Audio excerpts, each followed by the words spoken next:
WNBA Commissioner didn't hold back on controversial Caitlin Clark, Angel Reese fan rivalry. There's no doubt that the arrival of rookies Caitlin Clark and Angel Reese to the WNBA has drastically altered the landscape of women's basketball. The league is experiencing an unprecedented amount of attention this season, which is in large part to these two players, both of whom are backed by massive, passionate fan bases. And given the rivalry between Clark and Reese that stemmed from Reese's iconic taunt of Clark in the 2023 NCAA National Championship game, these two fan bases are often at odds with one another. While the tribalism sometimes seen among Clark and Reese fans can often enter uncomfortable territory, WNBA Commissioner Cathy Engelbert explained where it stems from during a September 9 appearance on CNBC's Power Lunch program.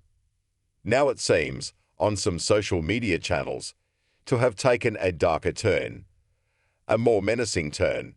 CNBC anchor Tyler Matheson said to Engelbert about the fan rivalry regarding Clark and Reese, where race has been introduced in the conversation, where sexuality is sometimes introduced into the conversation. How do you try and stay ahead of that, or act as a league when two of your most visible players are involved? Not personally, it would seem, but their fan bases are involved in saying some very uncharitable things about the other, he asked.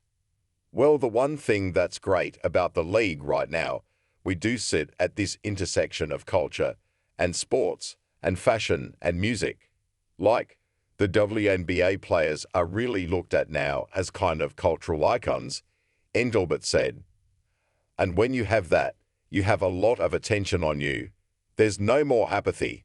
Everybody cares.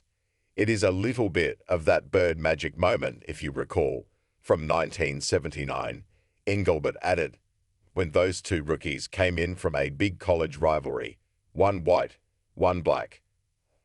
And so we have that moment with these two.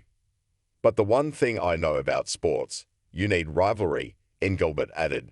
That's what makes people watch. They want to watch games of consequence between rivals. They don't want everybody being nice to one another. Engelbert concluded by saying, I always tell the players, if someone is typing something in social media and you wouldn't ask their advice, ignore it. It's a balance. But certainly from a marketing dollars, but corporate partners are stepping up to endorse these players much more so than they were 5 years ago. Engelbert knows she has two special rookies on her hands and doesn't want to let any fan sentiments impede the WNBA's growth.